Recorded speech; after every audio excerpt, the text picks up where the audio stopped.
जो जल जम गया वो बर्फ कहलाया, और जो आग पे चढ़ गया वो वाष्प बन गया, और जो वाष्प बन गया वो पुनः जल बनकर बरस गया।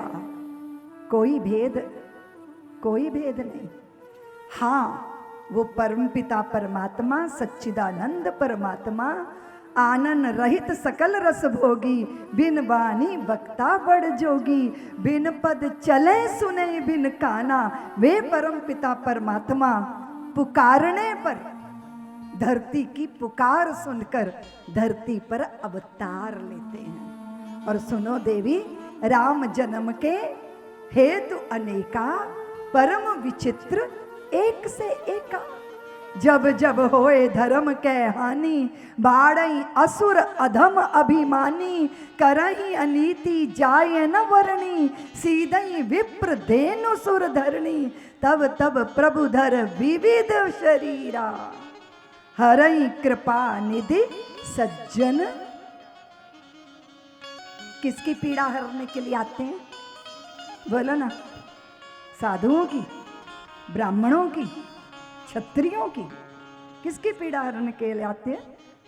और राम और कृष्ण बन के ही नहीं, विविध शरीर धारण करके धरती पर आते हैं। किनकी पीड़ा का हरण करते हैं? सज्जनों की पीड़ा का। तो सज्जनों की परिभाषा क्या है? जिन्होंने सारे संसार से अपनी ममता के धागे समेट लिए और डोर बनाकर श्री हरि के चरणों से अपने चित्त को जोड़ लिया, वे सज्जन हैं। उनकी पीड़ा का हरण करने का ठेका भगवान ने लिया है। सबकी पीड़ा हरण नहीं करते, वो सज्जनों की पीड़ा हरण करते हैं। जो ज्यादा प्रिय होता है ना, उस सिर पे तबला जरूर बजाता है। ये जय और विजय भगवान के द्वारपाल हैं, बड़े प्यारे हैं, उनको बड़े प्रिय हैं। और जब बड़े लोग प्यार करते हैं ना, तो बंदे में नजाकत आई जाती है। खुदा जब हुस्न देता है तो नजाकत आई जाती है। अब खड़े हैं द्वारपाल बनकर। हाँ, पता होना चाहिए कि किसको प्रवेश देना है, किसको नहीं देना।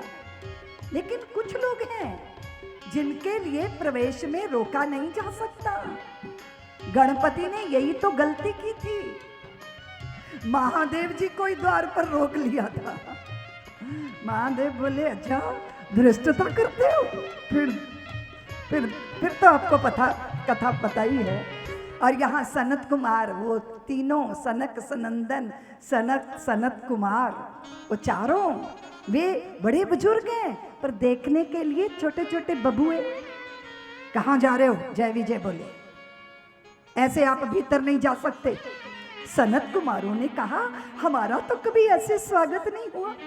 ये कैसे दुर्विनीत हैं, ये कैसे अविनयी है। और एक याद रखना, बात नहीं मचवा लो। आपकी जितनी बड़ी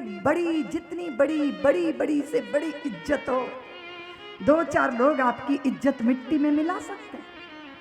एक तो आपकी गाड़ी का ड्राइवर, और एक आपका गार्ड, वो चौकीदार जो द्वार पर खड़ा किया है, आपका चपड़ासी। राष्ट्रपति को काबू करना आसान है, पर उनके चपड़ासियों को काबू करना आसान, वो तो उनकी पर्सनल अटैची होते हैं ना। गुरुजी बेचारे सीधे सरल है, चेले आफत काटे हुए हैं। ये बड़ा विचित्र तमाशा है। अब वो जय विजय, उन्होंने इतना दुर्व्यवहार किया। भैया, किसी को गुड़ मत दो, पर गुड़ जैसी बात तो करो। सुनो जी, ऐसा नहीं होना चाहिए। गुड़ तो नहीं दे सकते, आप भीतर जाने नहीं दे सकते, पर थोड़ा मान सम्मान से बात करनी चाहिए कि नहीं करनी चाहिए? सनत कुमारों ने कहा, तुम जहां खड़े हो ना, वहां खड़े होने के योग्य नहीं। और एक बात स्मरण रखना सज्जनों और देवियों, वो बात ये है कि शिखरों पर पहुंच जाना आसान होता है, पर शिखरों पर टिकना आसान। सिफारिश वगैरह से कहीं पहुंच जाओ, टिकोगे कैसे? टिकोगे तो अपनी योग्यता के बल पे, अपनी विनम्रता के बल पर, अपनी सत्यनिष्ठा के बल पर। जय विजय को शाप दिया था सनत कुमारों ने। कि तुम श्री हरि के द्वारपाल हो और व्यवहार तो तुम्हारा असुरों जैसा, दैत्यों जैसा, राक्षसों जैसा। और ये मत कहना कि राक्षसों के बड़े बड़े दांत होते हैं, बड़े बड़े सींग होते हैं। अगर ऐसा मानते हो तो फिर तुम नर्सरी क्लास के स्टूडेंट हो।